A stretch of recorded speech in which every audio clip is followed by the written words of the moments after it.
Hello, welcome back guys, this is Kaishiro.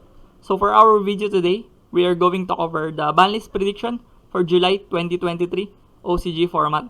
So in this video, we're going to have insightful takes and analytical perspective on the potential cards on the banlist this July. So yeah, without further ado, let's get started. Coming at first, we have the banned section. So at number 1 here on the list, we have Cyberstein.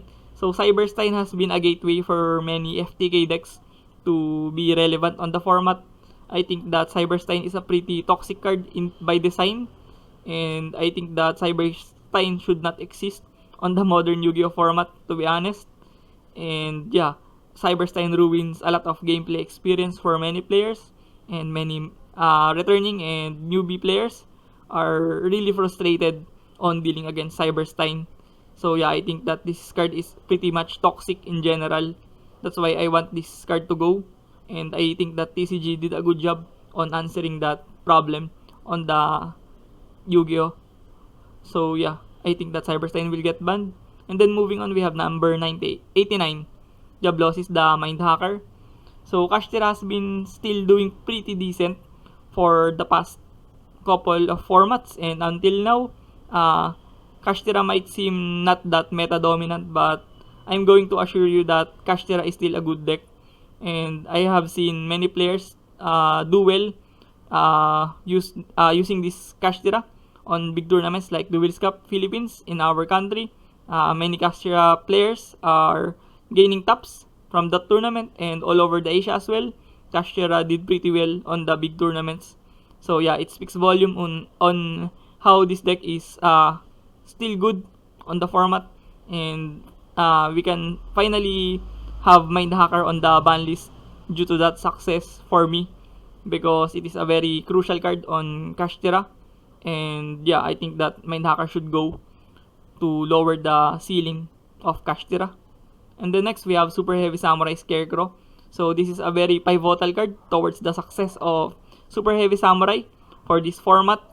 And I think that Super Heavy Samurai is not considered as the best deck, but they are a very solid meta deck contender on the format.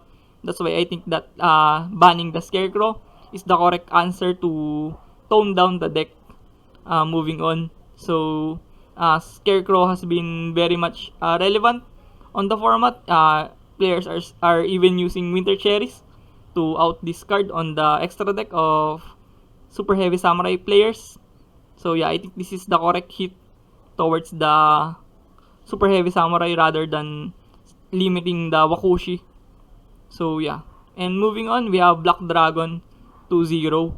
So Black Dragon has been a very solid card on the decks of Earth Good Stuff players and Adamancipator players. On our country, Earth Good Stuff and Adamancipator are not that relevant, but on Taiwan and China, this is a really solid deck. You can see a lot of Earth GS and Adamancia players are doing really good on big tournaments on those countries. That's why I think that banning the Black Dragon will eventually tone down the Earth Good Stuff and Adamancipator. And I think that they are a pretty degenerate combo deck that can go rampant if not interrupted. And I think that Maxi is the only card that can save you against a good hand Earth Good Stuff player. So yeah, I think that Black Dragon deserves to be hit this time. And then moving on, we have the limited section. At first, we have Trident. Trident has been on the jail sentence for quite some time. Zodiac saw play last 2021, and they are not relevant up until this date. And I think that bringing back Trident to 1 will be not a very impactful addition to the metagame, and it will only just suffice the Zodiac archetype. I think that Zodiac players will very much welcome this addition back to them, and I think that Trident will have little to none impact on the metagame. Likewise, so yeah, I think that Trident should go back to 1. And then we have Aluber, the Jester of Despia. So I think this is a very good preemptive hit on branded because Branded has been around the metagame for quite some time. They dominated the 2021 format, and until now, Branded is still relevant. That's why I think that if the ban list concludes and the ban list answered and addressed many meta-relevant decks, and Branded is not touched on the ban list, Branded will rise again on the format. That's why I think that this is a good countermeasure on the Branded archetype, because they have been a rock solid deck for a very long time. And then moving on, we have Purely Delicious Memory. I think that this is the correct hit on Purely. At first, I thought that limiting Noir to 1 is a good hit, and semi-limiting the other quick play cards into 2 will tone the deck. But I think that TCG did a good job on limiting this Delicious Memory into 1 to lower the ceiling of Purely and address their consistency. So yeah, I think this is the correct hit to Purely. And then moving on, we have Matmec Circular to 1. So Matmec has been a very solid mid-range deck on the format, arguably one of the best mid-range decks that we have seen for quite some time. It can make a really decent board, and it can hunt trap you all the time. So yeah, I think that Matmec should get hit right now, especially they have been successful on this particular format. And then moving on, we have Runic Tip to 1. Runic has been quite around for a very long time on the format. They have been a very cancerous deck and a toxic deck to play against, with the win condition of decking out the opponent or gaining life points towards the end of the game. It is a pretty toxic deck, to be honest, for me. So I want the Runic to be addressed this time by answering them properly, by addressing them properly, because I think that Runic Fountain into 2 on our previous ban list did nothing to Runic, to be precise, because it never answered the problems of Runic on the metagame. So I think that limiting to 1 the Runic Tip is the answer and key to slow the Runic down and to have a good interactive gameplay when playing against Runic. And then lastly, on the limited section, we have Tearlament's Kashtira. So Tearlament's has been a very dominant deck since last year. Tearlament's has been quite good for the past 3 or 4 formats. And yeah, they are still relevant.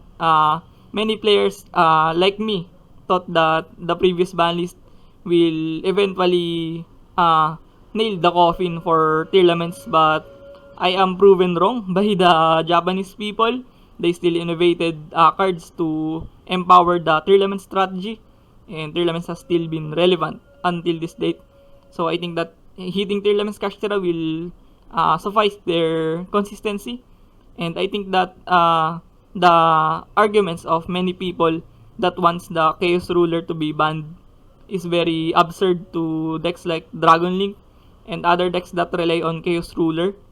So yeah, I think that the ban list should have a direct approach on Tearlaments only. So yeah, Tearlament's Kashtira is my bet on this limited section against them. And then moving on, we have the semi-limit section, R2. We have Girsu, the Orcus Mech Knight. Orcus has been quite aloof or silent for the past couple of formats, and I think that Konami should do favor for Orcus players, because the decks around their format like Sky Striker, Thunder Dragon are gaining advancements and help from the previous ban list, especially Sky Striker.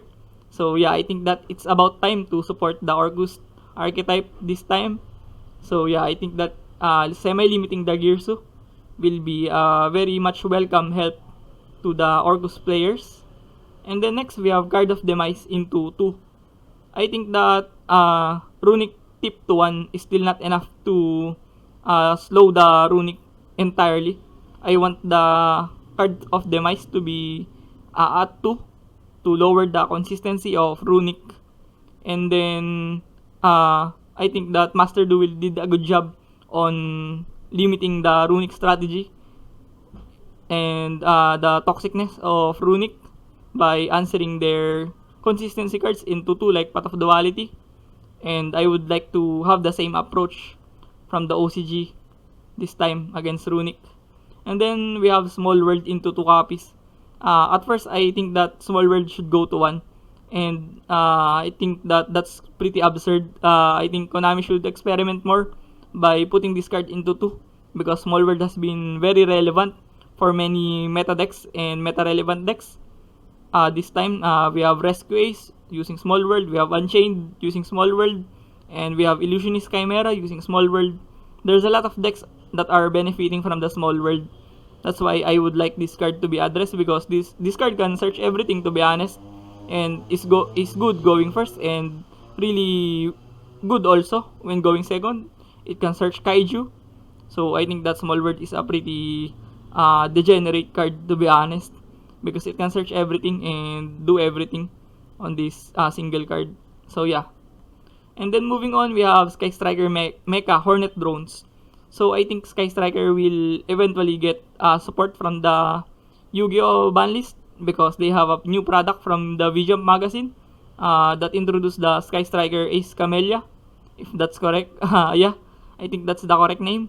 I think Sky Striker will get support from the banlist by having Hornet Drones into 2 to make the deck more consistent and to make the Sky Striker players happy, to be honest. As we all know, we have a lot of Sky Striker fans all over the OCG format, and they would really want the deck to be meta competitive and viable.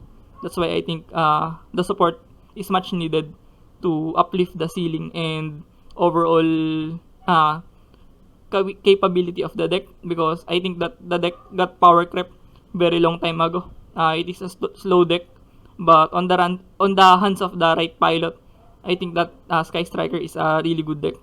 So moving on, we have There Can Be Only One. So Runic has been abusing this card, to be honest, and I think that There Can Be Only One is a good floodgate hit on Runic and also Vanquish Shoal, because Vanquish Shoal are relying on There Can Be Only One sometimes to floodgate their opponent. So I think that semi-limiting There Can Be Only One into 2 is a good preemptive hit to Vanquish Shoal and Runic as well. And then we have Evenly Match into 2 copies. Evenly Match has been a really solid going second card, to be honest. It's been the best going second card for quite some time now. Evenly Match is very torturing card against control decks. We have control decks like Runic and Labyrinth that are doing kinda well on the formats, but other than that, many control decks are really weak right now, and Evenly Match is too much against them. So I think that Konami should do the control players a favor by semi-limiting this card into 2. And then moving on, we have the unlimited section. At first, we have Salamangreat Gazelle. So as we all know, we got the new supports from the Salamangreat on the last Duelist pack of Soul Burner, and it did a good favor on many Salamangreat players, because Salamangreat became more viable and competent nowadays. They are seeing tops nowadays due to their support, and I think that unlimiting the Gazelle will eventually help the Salamangreat players get back on track on the competitive scene. And then moving on, we have Tri-Brigade Fractal. So this is more like a wish list from me, because I have been a very passionate Tri-Brigade player, as you can see on my previous tournament records and first glance on my YouTube channel. I have been playing Tri-Brigade for a very long time. So I think that Tri-Brigade should get support from the banlist by having Fractal into 3 copies, because it will help the consistency of the deck. And I guarantee you that as a Tri-Brigade passionate player, the 3rd copy of Fractal matters really that much to the deck. So yeah, Fractal to 3. And then we have Fire Formation Tenki. We have the Zodiac Trident into 1 on my limit prediction. That's why I think that Tenki should go back to 3 to support the Beast Warrior archetype like Zodiac. So yeah, I think that this is a good help to Tri-Brigade and Pure Tri-Brigade and Zodiac to become more viable. And then we have change of heart. This is a better mind control in my opinion. I think that going back to 3 will not matter that much on the format.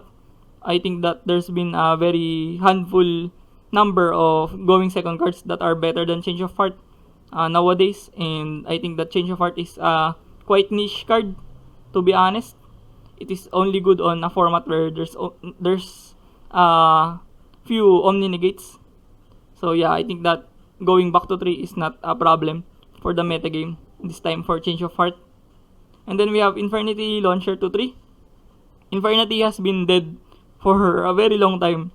Yeah, and I really want the deck to be more viable or even see play, because I haven't seen Infernity tops, to be honest.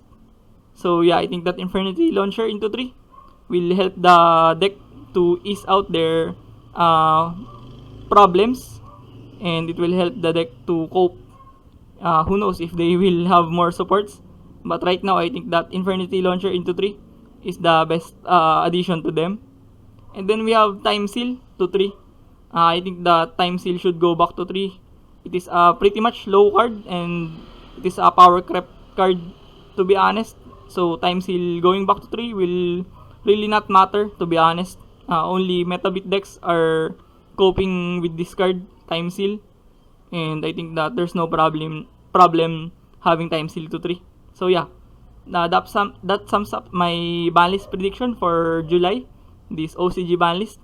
Some players are arguing that the banlist will drop tomorrow, Sunday, and some players are talking about the banlist will drop on the last week or day of June, like the previous banlist.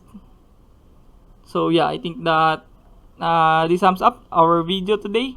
Thank you for watching. Hit the subscription button if you're not yet subscribed, and hit the like button if you like this kind of content, and hit the notification bell if you want to get updated from my content. So thank you for watching. See you on the next one. Peace. Fighting ways to get away, to see you again, see you again.